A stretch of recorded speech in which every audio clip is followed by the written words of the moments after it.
सुकेश चंद्रशेखर एक कुख्यात ठग है जिसका जन्म 1989 में बेंगलुरु कर्नाटक के भवानी नगर में एक मध्यम वर्गीय परिवार में हुआ था। उन्होंने bishop cotton boys school Bengaluru से अपनी शिक्षा प्राप्त की। बाद में मदुरई कामराज विश्वविद्यालय से स्नातक की डिग्री हासिल की। बचपन से ही सुकेश ने शीघ्र धनवान बनने की महत्वाकांक्षा पाली थी। सिर्फ 17 वर्ष की आयु में उन्होंने एक वरिष्ठ राजनेता के पुत्र का मित्र होने का दावा करके एक पारिवारिक मित्र से 1.5 करोड़ रुपए की ठगी की, जिसके लिए उन्हें पहली बार गिरफ्तार किया गया। इसके बाद उन्होंने बेंगलुरु के पुलिस आयुक्त के जाली हस्ताक्षर कर एक प्रमाण पत्र बनवाया, जिसमें दावा किया गया कि वह कर्नाटक में कहीं भी गाड़ी चला सकता है, जबकि उस समय वह नाबालिग था। सुकेश ने विभिन्न तरीकों से लोगों को ठगा, जिसमें उन्होंने कभी खुद को किसी मुख्यमंत्री का बेटा बताया तो कभी पुलिस कमिश्नर का फर्जी लेटर उपयोग किया। उन्होंने किंग इन्वेस्टमेंट नामक एक फर्जी कंपनी शुरू की और निवेशकों से 2000 करोड़ रुपए की ठगी की। 2017 में उसने अखिल भारतीय द्रविड़ मुनेंद्र कड़गम के उप महासचिव टीटीवी दिनाकरन से 50 करोड़ रुपए की ठगी के आरोप में गिरफ्तार किया गया, जिसमें उन्होंने चुनाव आयोग के अधिकारियों को रिश्वत देकर 2 पत्ती चुनाव चिन्ह दिलवाने का वादा किया था, लेकिन ये सब फर्जी तरीके से उसने किया था। सुकेश ने आम आदमी को तो छोड़ो, मंत्रियों को तक नहीं छोड़ा। उसने मंत्रियों को भी ठगा। सुकेश चंद्रशेखर जो पहले से ही तिहाड़ जेल में बंद था, उसने रैनवैक्सी के पूर्व प्रमोटर शिविंदर सिंह जो जेल में बंद थे, उनने उसकी पत्नी अदिति सिंह से लगभग 200 करोड़ रुपए की ठगी कर डाली। इस धोखाधड़ी को अंजाम देने के लिए उसने खुद को एक वरिष्ठ सरकारी अधिकारी के रूप में प्रस्तुत किया और अदिति सिंह को जेल से फोन किया। फोन कॉल्स के दौरान उसने दावा किया वह भारत सरकार का एक उच्च अधिकारी है और उसके पति की कानूनी समस्याओं को सुलझाने में मदद कर सकता है। उसने अदिति सिंह को विश्वास दिलाया कि यदि वह निर्दिष्ट बैंक के खातों में धनराशि स्थानांतरित करती है तो उनके पति की जमानत और कानूनी मुद्दों का समाधान हो जाएगा। इस प्रकार सुकेश ने अदिति सिंह से कई किस्तों में धनराशि प्राप्त की, जो कुल मिलाकर लगभग 200 करोड़ रुपए थी। लेकिन बाद में अदिति सिंह को एहसास हुआ कि वह धोखाधड़ी का शिकार हो गई है, जिसके बाद उन्होंने अधिकारियों को सूचित किया। जांच के दौरान यह पता चला कि सुकेश ने तिहाड़ जेल के अंदर से ही पूरा ऑपरेशन चलाया था, जिसमें उसने फर्जी पहचान पत्र और वॉइस मॉड्यूलेशन तकनीकों का उपयोग किया था। इस मामले में देश भर में सनसनी फैला दी और सुकेश चंद्रशेखर की धोखाधड़ी की क्षमताओं को उजागर किया। सुकेश ने बॉलीवुड अभिनेत्री जैकलीन फर्नांडिस के साथ नजदीकी संबंध स्थापित किए और उन्हें महंगे उपहारों से प्रभावित किया। जांच एजेंसियों के अनुसार सुकेश ने धोखाधड़ी और फिरौती के जरिए वसूले गए पैसों से लगभग 5.5 करोड़ रुपए के उपहार जैकलीन को दिए थे। सुकेश ने जैकलीन को महंगे आभूषण, डिजाइनर कपड़े और अन्य कीमती वस्तुएं भेंट की थी। उन्होंने जैकलीन के लिए एक लग्जरी कार भी खरीदी थी। सुकेश ने क्रिसमस के मौके पर जैकलीन के नाम पर एक फ्रेंच वाइनयार्ड खरीदा था। जैकलीन के जन्मदिन पर सुकेश ने उनके लिए एक प्राइवेट याट, 100 आईफोन और केरल के वायनाड में भूस्खलन पीड़ितों के लिए 100 करोड़ रुपए दान करने की बात कही थी। जांच एजेंसियों ने पाया कि सुकेश ने इन महंगे उपहारों के माध्यम से जैकलीन को प्रभावित करने की कोशिश की। इस मामले में प्रवर्तन निदेशालय ने जैकलीन की 7 करोड़ रुपए की संपत्तियों को अटैच किया है, जिसमें उपहार और धनराशि भी शामिल है।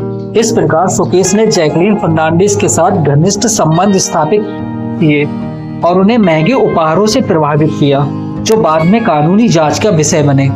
जैकलीन फर्नांडिस के साथ साथ सुकेश को नूरा फतेही के साथ भी जोड़ा गया। सुकेश ने नूरा फतेही का मामला काफी सुर्खियों में रहा। ये केस 2021 में सुकेश की धोखाधड़ी और मनी लॉन्ड्रिंग से जुड़ा हुआ था। तो एक कथित ठग और अपराधी है। उस पर आरोप था कि उसने विभिन्न लोगों को ठगा और करोड़ों की धोखाधड़ी की। इसमें नूरा फतेही का नाम भी आया क्योंकि सुकेश ने उन्हें महंगे गिफ्ट दिए थे और ये मामला जांच का हिस्सा बन गया था। सुकेश ने नूरा फतेही को महंगे गिफ्ट दिए, जिसमें कार, आभूषण भी शामिल हैं। ये गिफ्ट कथित तौर पर उसने अपनी धाक जमाने और रिश्ते बनाने के लिए दिए थे। नूरा ने ये गिफ्ट स्वीकार किए थे, लेकिन उनका कहना था कि उन्होंने इनसे कोई गलत फायदा नहीं उठाया और उन्हें सिर्फ धन्यवाद दिया। बाद में ये गिफ्ट सीबीआई जांच के दायरे में आई क्योंकि ये सवाल उठने लगा कि नूरा भी इस मामले में संलिप्त थी। नूरा फतेही ने सुकेश के साथ अपने संबंधों को स्पष्ट किया और कहा कि वह एक अच्छे दोस्त के तौर पर गिफ्ट प्राप्त करती थी। उनका कहना था कि सुकेश को व्यक्तिगत रूप से नहीं जानती थी।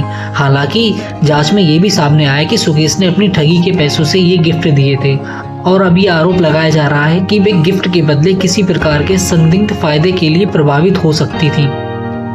सुकेश को 2021 में दिल्ली और ईडी ने गिरफ्तार किया।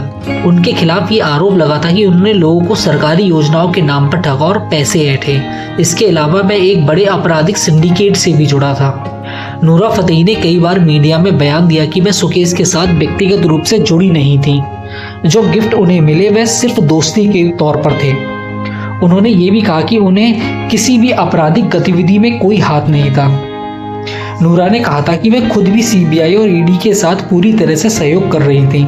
जांच में किसी भी प्रकार की संलिप्तता से इनकार किया था। सुकेश, जो मनी लॉन्ड्रिंग और धोखाधड़ी के आरोप में जेल में था, उसने अपने प्रभाव और पैसे का इस्तेमाल कर जेल अधिकारियों और कैदियों को रिश्वत देने में किया। उसने जेल के अंदर अपनी गतिविधियों को संचालित करने के लिए बड़ी रकम का भुगतान किया। सुकेश ने जेल में अपने प्रभाव को बनाए रखने और अपनी गतिविधियों को सुचारू रूप से चलाने के लिए अधिकारियों को रिश्वत दी थी। इससे वह जेल के अंदर विभिन्न सुविधाओं और अधिकारों का फायदा उठाता था। उसके द्वारा दी गई रिश्वत के बाद जेल में उसे विशेष उपचार और अधिकार मिल गए थे, जो सामान्य कैदियों को नहीं मिलते थे। सुकेश को जेल में स्मार्टफोन जैसी सुविधाएं प्राप्त थी, जिससे वह बाहर की दुनिया से जुड़ा रहता था और अपने आपराधिक नेटवर्क को जारी रखता था। इसके जरिए वह जेल से बाहर के लोगों से संपर्क करता था। सुकेश ने जेल में रहते हुए भी मनी लॉन्ड्रिंग और ठगी के काम जारी रखे। वह अपने आपराधिक सिंडिकेट को जेल से नियंत्रित करता था और रिश्वत के जरिए जेल के बाहर लोगों से संपर्क में रहता था। इसके अलावा उसने जेल में एक प्रकार की अंडरवर्ल्ड गतिविधि चला रखी थी, जहां वह धन उगाने और धोखाधड़ी के नए तरीके अपनाता था। इसके अलावा सुकेश ने जेल के अंदर बाहर अपराधियों के साथ मिलकर मनी लॉन्ड्रिंग और ठगी के नए तरीके खोजे थे। सुकेश के खिलाफ जब जांच की गई तो खुलासा हुआ कि उसने न केवल जेल अधिकारियों को रिश्वत दी, बल्कि उसने पुलिस और अन्य एजेंसियों के कुछ कर्मचारियों के साथ भी अपने रिश्तों को मजबूत किया था, ताकि वह जेल में अपने प्रभाव को बनाए रख सके और जांच में बच सके। जेल अधिकारियों के साथ उसके घनिष्ठ रिश्तों की वजह से उसे कई विशेष अधिकार प्राप्त थे। सुकेश का नाम बड़े बड़े अपराधियों और प्रभावशाली लोगों से जुड़ा हुआ था। जेल के भीतर और बाहर उसकी गतिविधियां इस बात का संकेत देती थी कि वह एक बड़ा आपराधिक नेटवर्क चला रहा था, जो उसकी जेल में होने के बावजूद भी सक्रिय था। इसके बाद सुकेश की गतिविधियों को लेकर ईडी और सीबीआई ने विस्तृत जांच शुरू की। जेल अधिकारियों और अन्य संदिग्ध व्यक्तियों के खिलाफ भी जांच की गई, जो सुकेश के आपराधिक कृत्यों में शामिल थे। इस प्रकार सुकेश ने जेल में रहते हुए भी अपने प्रभाव और पैसे का इस्तेमाल कर आपराधिक गतिविधियां जारी रखी। ये घटना जेल प्रशासन की ओर से कड़ी जांच की आवश्यकता को भी उजागर करती है।